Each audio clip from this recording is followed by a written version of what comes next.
नमस्ते प्रिय छात्रों, सभी को स्वागत है। तो पिछली क्लास में हम कर्तव्य और सत्यता डॉक्टर श्याम सुंदर दास जी द्वारा लिखित निबंध लेखन का अध्ययन कर रहे थे। तो पिछली क्लास में हमने कर्तव्य और सत्यता के बीच में कैसा संबंध है उसके बारे में अध्ययन किए हैं और कर्तव्य और झूठ किन किन रूपों में हम देख सकते हैं उसकी जानकारी हमने लिया है।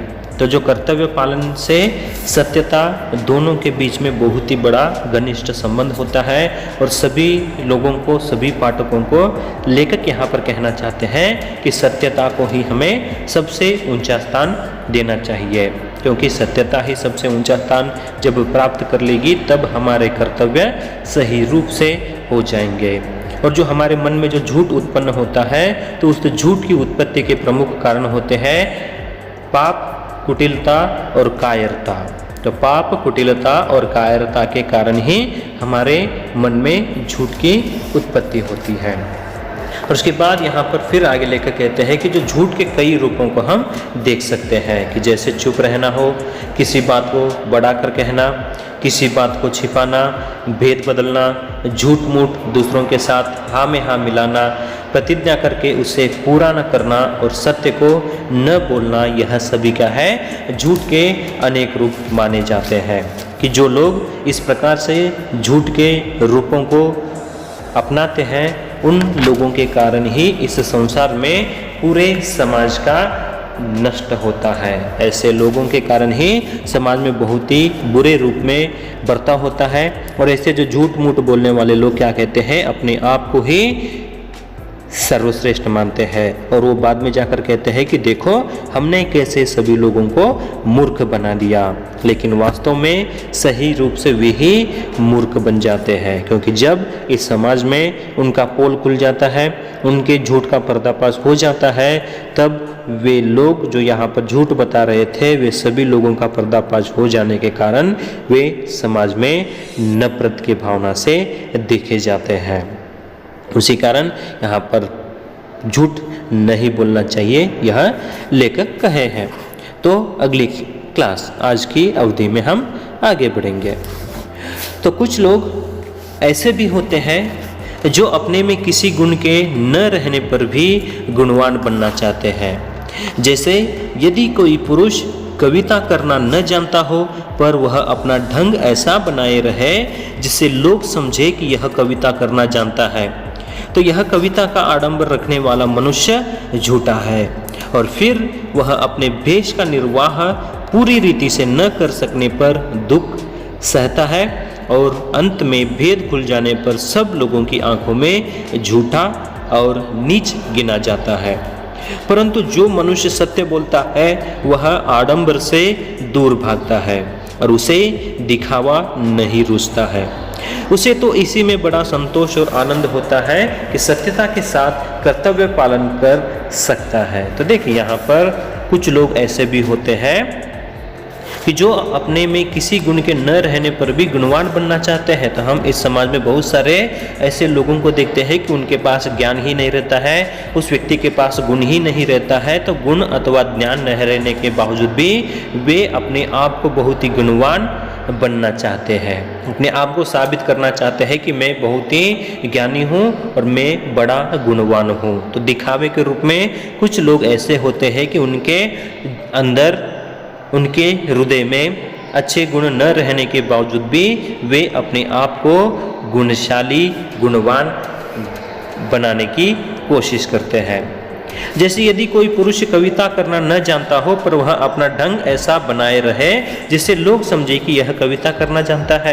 तो यहाँ पर उदाहरण देते हुए लेखक कहते हैं कि कोई एक व्यक्ति ऐसा होता है कि एक पुरुष ऐसा होता है कि वह स्वयं कविता बनाना नहीं जानता है, फिर भी वह इस प्रकार से रंग ढंग को बनाए हुए रहता है कि शायद उसको कविता बनाना आता हो कि देखने वाले सभी यही समझ ले कि यह व्यक्ति, यह पुरुष कविता बनाना जानता है। इस प्रकार से वह अपने ढंग को बनाए हुए रहता है, लेकिन सही तरह से देखते हैं तो उस व्यक्ति को कविता बनाना ही नहीं आता है।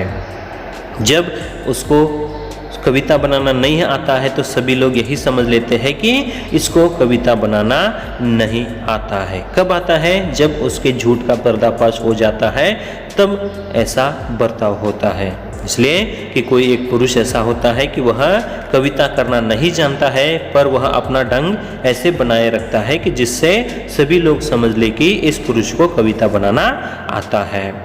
तो यह कविता का आडंबर रखने वाला मनुष्य झूठा है और फिर वह अपने भेष का निर्वाह पूरी रीति से न कर सकने पर दुख सहता है। तो यहाँ पर एक बात आती है कि वह झूठ मूठ बोलकर अपने आप को कवि मानना चाहता है, लेकिन जब उस व्यक्ति के झूठ का पर्दाफाश हो जाता है और सही रूप से वह अपने उस भेष को सहन नहीं कर पाता है, उस भेष के हिसाब से वह बर्ताव नहीं कर सकता है, तब वह व्यक्ति झूठा कहलाता है और इस पूरे समाज में वह आडंबर करने वाला मनुष्य कहलाता है।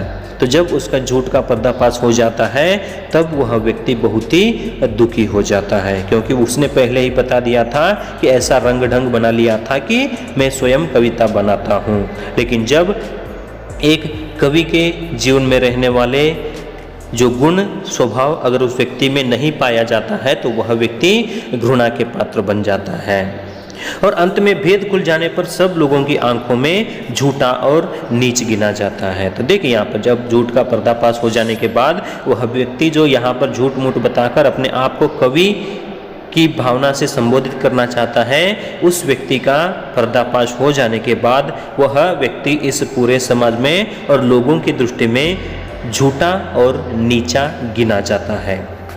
परंतु जो मनुष्य सत्य बोलता है वह आडंबर से दूर भागता है और उसे दिखावा नहीं रुचता है। तो देखिए यहाँ पर जो व्यक्ति सच बोलता रहता है, जो व्यक्ति सत्य के सहारे पर जीता रहता है, वह व्यक्ति कभी भी आडंबर नहीं करता है और वह सच बोलने वाले व्यक्ति को दिखावा अच्छा नहीं लगता है। तो सत्य बोलने वाले व्यक्ति कभी भी आडंबर नहीं करते हैं, बड़ा चढ़ाकर बातें नहीं करते हैं और किसी की हाँ में हाँ नहीं मिलाते हैं और दिखावा उस सत्यवान व्यक्ति को सही नहीं लगता है।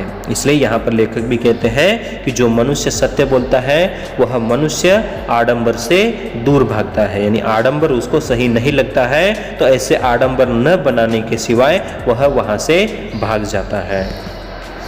उसे तो इसी में बड़ा संतोष और आनंद होता है कि सत्यता के साथ कर्तव्य पालन कर सकता है। तो जो व्यक्ति यहाँ पर सत्य बोलने वाला होता है वह सत्य बोलने वाला व्यक्ति आडंबर से दूर भागता है और उस व्यक्ति को दिखावा नहीं रुचता है। तो ऐसा व्यक्ति बहुत ही संतोष और आनंद से रहता है, क्योंकि वह व्यक्ति सत्यता के साथ ही अपने कार्य यानी कर्तव्य धर्म का पालन करता हुआ रहता है। इसलिए वह संतोष और आनंद महसूस करता है, क्योंकि वह व्यक्ति सत्य बोलता है। सत्य बोलने के कारण वह आडंबर नहीं करता है और वह सत्य बोलने वाला व्यक्ति दिखावा नहीं करता है। उसी कारण दिखावा न करने के कारण और आडंबर न करने के कारण वह सत्य बोलने वाला व्यक्ति संतोष से रहता है और आनंद से रहता है और अपने सत्यता के साथ कर्तव्य धर्म का पालन कर सकता है। उसके बाद फिर आगे यहाँ पर लेखक कहते हैं, इसलिए हम सब लोगों का यह धर्म है कि सत्य बोलने को सर्वश्रेष्ठ माने और कभी झूठ न बोले, चाहे उससे कितनी ही अधिक हानि क्यों न होती हो। सत्य बोलने ही से समाज में हमारा सम्मान हो सकेगा और हम आनंद पूर्वक अपना समय बिता सकेंगे, क्योंकि सच्चे को सब को ही चाहते और झूठे से सभी घृणा करते हैं। यदि हम सदा सत्य बोलना अपना धर्म मानेंगे तो हमें अपने कर्तव्य के पालन करने में कुछ भी कष्ट न होगा और बिना किसी परिश्रम और कष्ट के हम अपने मन में सदा संतुष्ट और दुखी बने रहेंगे। यहाँ पर अंत में निष्कर्ष के तौर पर लेखक हमें यहाँ कहना चाहते हैं कि इसलिए हम सब लोगों का यह परम धर्म है कि सत्य बोलने को सर्वश्रेष्ठ माने। तो हम सभी लोग आज प्रतिज्ञा कर लेंगे कि सत्य बोलना ही धर्म है, सत्य धर्म का पालन हमें करना चाहिए और सत्यता को ही हमें सर्वश्रेष्ठ स्थानमान देना चाहिए। जब हम उस सत्यता को सर्वश्रेष्ठ स्थानमान मानते हैं और उस सत्यता को ही हम अपना परम धर्म मानते हैं, सच बोलना ही हम परम धर्म मान लेते हैं, तो वह सर्वश्रेष्ठ कहलाता है। तो लेखक का भी कहना है कि हमें सब लोगों को अपना परम धर्म सत्य बोलने को ही सर्वश्रेष्ठ मान लेना चाहिए। कभी झूठ न बोले, चाहे उससे कितनी ही अधिक हानि क्यों न होती हो। चाहे हमारे जीवन में कौन सी भी हानि क्यों न हो, किसी को कुछ भी होने दीजिए, लेकिन हमें हमेशा के लिए सत्यता के मार्ग पर जाना चाहिए। तो किसी को खुश करने के लिए, अपने आप को ऊंचा साबित करने के लिए, अपने आप को सर्वश्रेष्ठ कहलाने के लिए कहीं पर जाकर झूठ बोलना मना होता है। तो झूठ बोलना कभी कभी हानिकारक भी हो जाता है। इसी के कारण लेखक भी कहते हैं कि हमें जीवन में कभी भी झूठ नहीं बोलना चाहिए, चाहे सत्य बोलने से कितनी भी हानि होती है तो भी हमें चलती है, लेकिन झूठ बोलने से किसी व्यक्ति को खुश करना ही सर्वश्रेष्ठ नहीं मानना चाहिए। तो जितना हो सके हमें हमारे कर्तव्य धर्म का पालन करना चाहिए और सत्यता को सर्वश्रेष्ठ स्थान मानना चाहिए, और हमारा यह धर्म मान लेना चाहिए कि सत्य बोलना ही हमारा सर्वश्रेष्ठ धर्म माना जाता है। और जीवन में कभी झूठ नहीं बोलना चाहिए, और उस झूठ बोलने से हमारा ही वहाँ पर सत्यानाश हो सकता है। उसी कारण हमें झूठ नहीं बोलना चाहिए, जितना हो सके उतना हमें सच बताना चाहिए, लेकिन जीवन में कभी भी झूठ नहीं बताना चाहिए। और सत्य बोलने ही से समाज में हमारा सम्मान हो सकेगा और हम आनंद पूर्वक अपना समय बिता सकेंगे। कि जब हम सत्य बोलेंगे, सत्य विचारों को हम अगर विनिमय कर लेंगे, तब मात्र हमें इस समाज में सम्मान मिल पाएगा। और जैसे ही हमारे सत्यता को देकर, हमारे सत्य की मनोभावनाओं को देकर लोग क्या करते हैं, हमें सम्मान देने लग जाते हैं, और उसी सम्मान के कारण हम अपने इस जीवन को आनंद पूर्वक से बिता सकते हैं। इसलिए सत्य बोलना चाहिए। सत्य बोलने के कारण ही समाज में हमारा सम्मान हो सकेगा, और उसी सम्मान मिलने के कारण हम बहुत ही अपने इस जीवन को आनंददायक यानी आनंद पूर्वक से हम जीवन बिता सकेंगे। क्योंकि सच्चे को सबको ही चाहते और झूठे से सभी घृणा करते हैं। तो सच बोलने वाले को इस समाज में सभी लोग चाहते हैं, और वहाँ पर झूठ बोलने वाले लोगों से, झूठे व्यक्ति से सभी लोग घृणा करते हैं। तो सत्य बोलने वालों को सभी चाहते हैं, लेकिन झूठ बोलने वाले व्यक्तियों से सभी घृणा करते हैं, यानी नफरत करते हैं। यदि हम सदा सत्य बोलना अपना धर्म मानेंगे तो हमें अपने कर्तव्य के पालन करने में कुछ भी कष्ट न होगा। तो हमारा धर्म सत्य को मान लेते हैं, सत्यता को ही अगर हम सत्य बोलना ही हमारा धर्म मान लेते हैं, तो हम सही रूप से हमारे कर्तव्य धर्म का पालन करने में कोई कष्ट नहीं आएंगे। और बिना किसी परिश्रम और कष्ट के हम अपने मन में सदा संतुष्ट और सुखी बने रहेंगे। कि जब तक हम सत्य बोलते रहेंगे, जब तक हम सच के रास्ते पर चलते रहेंगे, तब तक हमारे जीवन में कभी परिश्रम भी नहीं आएगा, कष्ट भी नहीं आएंगे। उसके साथ हमारा मन हमेशा संतुष्ट रहेगा और सुखी बना हुआ रहेगा। इसलिए लेखक इस पाठ के माध्यम से हमें यह बात बताना चाहते हैं कि सत्यता को ही हमें सबसे श्रेष्ठ स्थान देना चाहिए। उस सत्यता के कारण ही हम सर्वश्रेष्ठ कहलाते हैं। तो सच बोलने के लिए हमें चाहे अपनी जान को भी कुर्बान देने के लिए तैयार हो जाना चाहिए। तो हमारे जीवन में सत्य धर्म का पालन करना चाहिए, उसके साथ कर्तव्य को भी सही रूप से हमें करना चाहिए। तो इसलिए कहा है कि सत्यता और कर्तव्य के बीच में बहुत ही बड़ा घनिष्ठ संबंध होता है। जहाँ पर सत्य होता है वहाँ पर कर्म यानी कर्तव्य सही रूप में होता है, और जहाँ पर सही रूप में कर्तव्य हुआ रहता है वहाँ पर सत्यता का सर्वश्रेष्ठ स्थान मिला करता है। इसी कारण प्रिय छात्रों, अपने इस जीवन में कभी भी हमें झूठ नहीं बोलना चाहिए। तो झूठ बोलने वाले लोगों से सभी नफरत करते हैं, उनसे सभी घृणा करते हैं, लेकिन सच बोलने वाले व्यक्तियों को सब कुछ चाहते हैं। और जैसे हम सत्य बोलते रहेंगे, हमारे जीवन में सत्यता का लागू कर लेंगे, तो आगे हमारे भविष्य में हमारा जीवन उज्जवल होता हुआ जाएगा। लेकिन हम अभी से ही झूठ बोलना सीख लेते हैं तो आगे जीवन में जाकर हम बहुत ही बड़े झूठे बन जाते हैं। इसी कारण हमें झूठ नहीं बोलना चाहिए, झूठ के जगह पर सत्य बोलना चाहिए। और सत्य बोलते हुए हमें किसी भी प्रकार की समस्याएं होती है तो भी उसको स्वीकार कर लेना चाहिए। लेकिन किसी को खुश रखने के लिए, अपने आप को बड़ा साबित करने के लिए हमें झूठ के रास्ते पर नहीं जाना चाहिए। इसलिए हम इस पाठ के माध्यम से कर्तव्य धर्म का पालन कैसे किया जाता है और उस कर्तव्य धर्म का पालन करने में सत्यता का कैसे घनिष्ठ संबंध होता है, उसके बारे में हम इस पाठ के माध्यम से आज अध्ययन किए हैं। तो प्रिय छात्रों, एक बात याद रखिए, आपके जीवन में चाहे कैसा भी समय आए तो भी आपको सत्यता के मार्ग को ही चुनना होता है। इतिहास को अगर हम देखते हैं तो वहाँ पर हम सत्यता को ही सर्वश्रेष्ठ स्थानमान को पाते हैं। तो झूठ बोलने वाले व्यक्ति फिलहाल के लिए खुश रहते हैं, लेकिन जब उस व्यक्ति के झूठ का पर्दाफाश हो जाता है तब वह व्यक्ति इस पूरे संसार में नफरत के पात्र बन जाता है। ऐसे लोगों से सभी नफरत करने लग जाते हैं और उन लोगों के साथ मिलना जुलना भी छोड़ देते हैं, उन लोगों से बातें करना भी छोड़ देते हैं। क्योंकि आज देखिए, जो व्यक्ति झूठ बोलता रहता है, बार बार उस व्यक्ति के झूठ बोलने के कारण अगर कभी एक दिन वह व्यक्ति सत्य बोलना चाहता है, फिर भी उस व्यक्ति के वाक्य को सभी लोग झूठ मान लेते हैं। क्यों? क्योंकि उस व्यक्ति ने जीवन में, अपने पूरे जीवन में ही झूठ ही बोलकर जीवन बिताया है। उसी कारण अगर वह व्यक्ति सत्य बोलना भी चाहता है, फिर भी उस व्यक्ति के सत्य को झूठ करारा दिया जाता है। इसी कारण सत्यता को सर्वश्रेष्ठ स्थान मान देना चाहिए। उसके साथ साथ हमें हमारे कर्तव्य धर्म का पालन करना चाहिए। तो जो कर्तव्य होता है वह कर्तव्य हमारा परम धर्म होता है और हमारा वह कर्तव्य घर से शुरू होता है और कर्तव्य हमेशा न्याय के ऊपर निर्भर रहता है और कर्तव्य करने से हमारे चरित्र की शोभा बढ़ती है।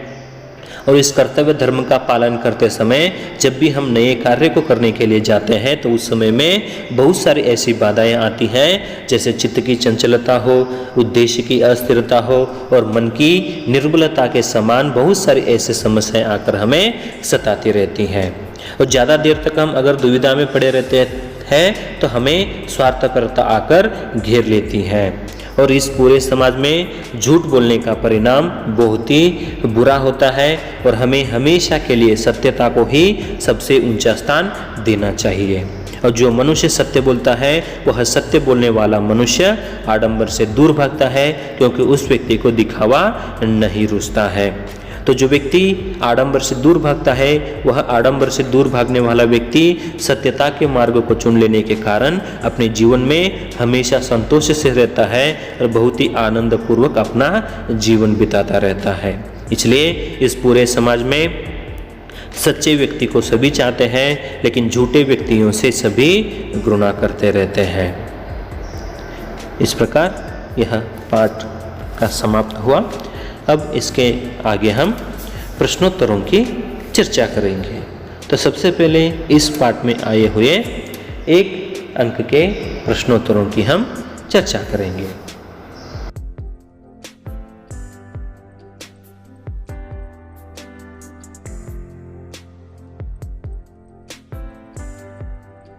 तो सबसे पहले एक शब्द या वाक्यांश या वाक्य में उत्तर लिखिए। तो एक शब्द अथवा एक वाक्यांश में हमें उत्तर लिखना है। तो पहला प्रश्न है, हम लोगों का परम धर्म क्या है? तो इसका उत्तर है, हम लोगों का परम धर्म कर्तव्य करना है। दूसरा प्रश्न, कर्तव्य करने का आरंभ पहले कहाँ से शुरू होता है? तो इस प्रश्न का उत्तर है, कर्तव्य करने का आरंभ पहले घर से शुरू होता है। और तीसरा उत्तर प्रश्न है, कर्तव्य किस पर निर्भर है? तो इसका उत्तर है, कर्तव्य न्याय पर निर्भर है। चौथा प्रश्न है, कर्तव्य करने से क्या बढ़ता है? तो इसका उत्तर है, कर्तव्य करने से चरित्र की शोभा बढ़ती है। उसके बाद 5वां प्रश्न है, धर्म पालन करने में सबसे अधिक बाधा क्या है? यानी कर्तव्य धर्म का पालन करने में सबसे अधिक बाधाएं मानी जाती हैं। पहली है चित्त की चंचलता, दूसरी उद्देश्य की अस्थिरता और मन की निर्बलता। तो जब भी हम कर्तव्य धर्म का पालन करते हैं तो कर्तव्य धर्म का पालन करने के समय में सबसे अधिक रूप में हमें बाधाएं आती है, चित्त की चंचलता, उद्देश्य की अस्थिरता और मन की निर्बलता। और छठा प्रश्न है, मन ज़्यादा देर तक दुविधा में पड़ा रहा तो क्या आघेरेगी? अगर मन ज़्यादा देर तक दुविधा में पड़ा रहा तो स्वार्थपरता आघेरेगी। 7वां प्रश्न है, झूठ बोलने का परिणाम क्या होगा? तो इसका उत्तर है झूठ बोलने का परिणाम बहुत बुरा होगा। उसके बाद 8वां प्रश्न है, किसे सबसे ऊंचा स्थान देना उचित है? तो इसका उत्तर है सत्यता को सबसे ऊंचा स्थान देना उचित माना जाता है। और 9वां प्रश्न है, जो मनुष्य सत्य बोलता है वह किससे दूर भागता है? तो इसका उत्तर है जो मनुष्य सत्य बोलता है वह आडंबर से दूर भागता है। और 10वां प्रश्न है, किनसे सभी घृणा करते हैं? तो इसका उत्तर है झूठ बोलने वालों से अथवा झूठे से सभी घृणा करते हैं। उसके बाद आगे है व्याकरण भाग। तो व्याकरण भाग में है वाक्य शुद्ध कीजिए। तो वाक्य शुद्ध करते समय हमें प्रमुख रूप से कुछ बातों की जानकारी देना चाहिए, उस पर ध्यान रखना चाहिए। यहाँ पर शब्द के ऊपर ध्यान देना चाहिए, वाक्य के ऊपर ध्यान देना चाहिए, जो शब्द के जो लिंग होते हैं उसके ऊपर ध्यान देना चाहिए और काल के ऊपर हमें ध्यान देना चाहिए। तो वाक्य शुद्ध करते समय शब्द से संबंधित अशुद्धियाँ होती हैं, लिंग से संबंधित अशुद्धियाँ होती हैं और यहाँ पर चिन्हों से संबंधित अशुद्धियाँ होती हैं। यहाँ पर वाक्य इस प्रकार है। और यहाँ पर जो भी वाक्य दिए गए हैं, जो गलत वाक्य दिए गए हैं, उन गलत वाक्यों का हमें सही रूप में वाक्य शुद्ध करके लिखना होता है। तो इन जो गलत वाक्य हैं उनका उत्तर आपके इसी पाठ में रहते हैं। इसी पाठ में आए हुए वाक्यों को ही यहाँ पर गलत बनाकर दिए रहते हैं, हमें उस गलत वाक्यों को सही रूप में लिखना होता है। तो पहला है, मन में ऐसा शक्ति है। तो देखिए यहाँ पर मन में ऐसा शक्ति है, तो शक्ति यहाँ पर स्त्रीलिंग होने के कारण यहाँ पर ऐसा के जगह पर ऐसी आती है। तो इसलिए इस पहले प्रश्न का उत्तर होता है मन में ऐसी शक्ति है। मन में ऐसी शक्ति है। उसके बाद दूसरा प्रश्न है, तुम तुम्हारे धर्म का पालन करो।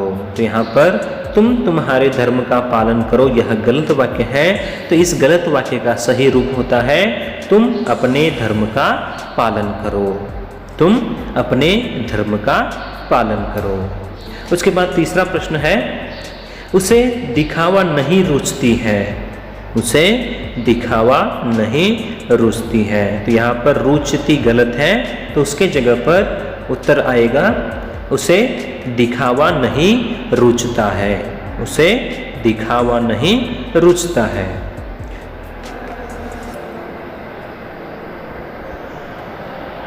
उसके बाद चौथा प्रश्न है, लोगों ने झूठी चाटुकारी करके बड़े बड़े नौकरियां पाली। यहाँ पर नौकरियां लिंग होने के नाते यहाँ पर उत्तर होता है लोगों ने झूठी चाटुकारी करके बड़ी बड़ी नौकरियां पाली।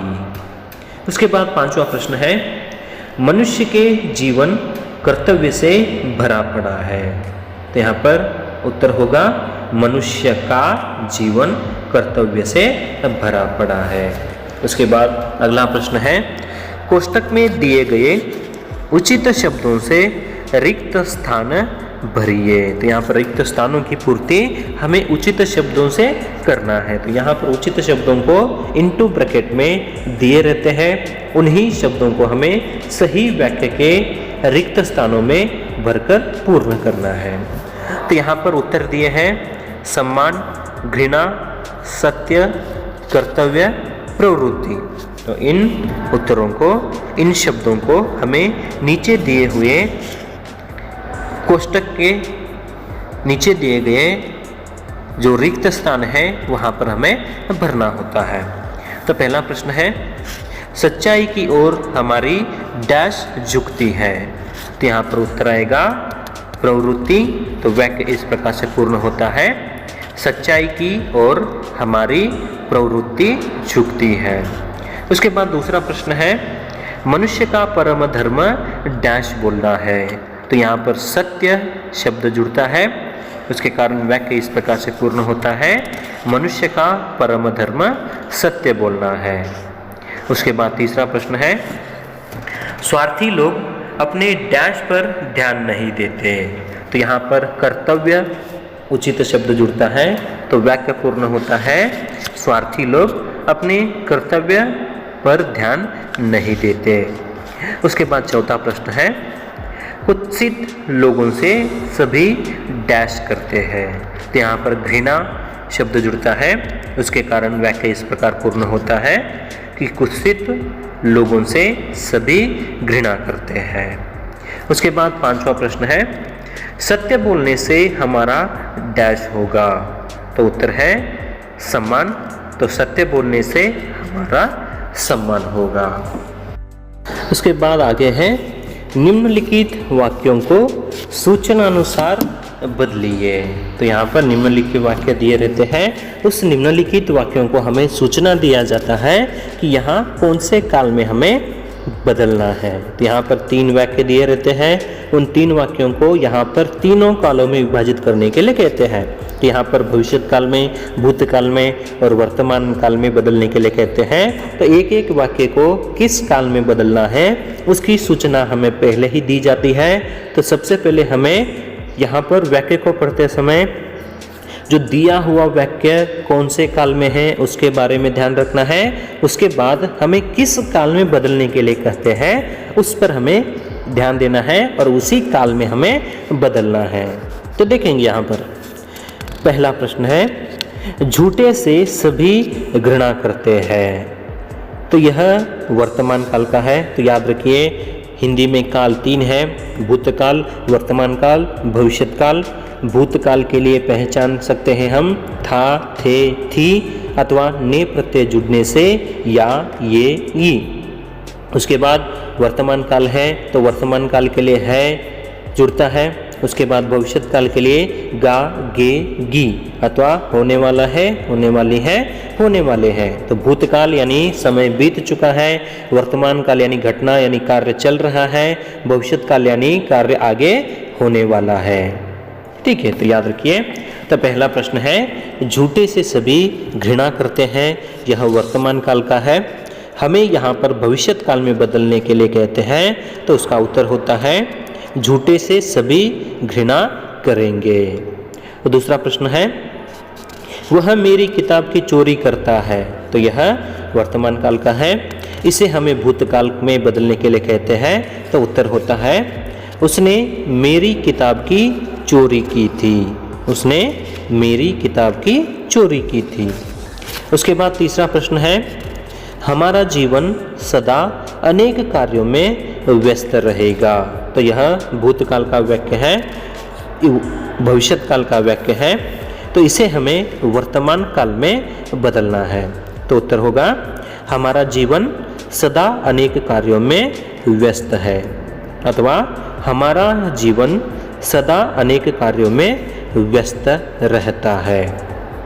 उसके बाद आगे लिंग पहचानिए। तो यहाँ पर शब्द दिए गए हैं, उन शब्दों के लिंग पहचानना है, यानी कौन सा लिंग है, तो पुल्लिंग है या स्त्रीलिंग है उसकी पहचान हमें यहाँ पर करना होता है। तो यहाँ पर याद रखिए लिंग पहचान करते समय जो ईकार वाले आते हैं वे ईकार वाले सभी स्त्रीलिंग रूप होते हैं, जो अंत में ईकार वाले आते हैं। तो पुरुष जाति का बोध कराने वाले शब्द पुल्लिंग कहलाते हैं और स्त्री जाति का बोध कराने वाले शब्द स्त्रीलिंग कहलाते हैं। तो यहाँ पर शक्ति तो ईकार है इसलिए यह स्त्रीलिंग होता है। काम तो यहाँ पर अकार है इसलिए यह पुल्लिंग होता है। धर्म इसमें भी अकार है तो यह पुल्लिंग है। दृष्टि इसमें ईकार है तो यह स्त्रीलिंग होता है, लेकिन बात यहाँ पर अकार है फिर भी यह स्त्रीलिंग होता है। जब हम वाक्य में प्रयोग करते हैं तब हमें पता चलता है कि यह शब्द स्त्रीलिंग है। तो यहाँ पर बात स्त्रीलिंग है, नौकरी स्त्रीलिंग है क्योंकि ईकार है, मार्ग अकार है इसलिए पुल्लिंग है, मिठाई ईकार है इसलिए स्त्रीलिंग है।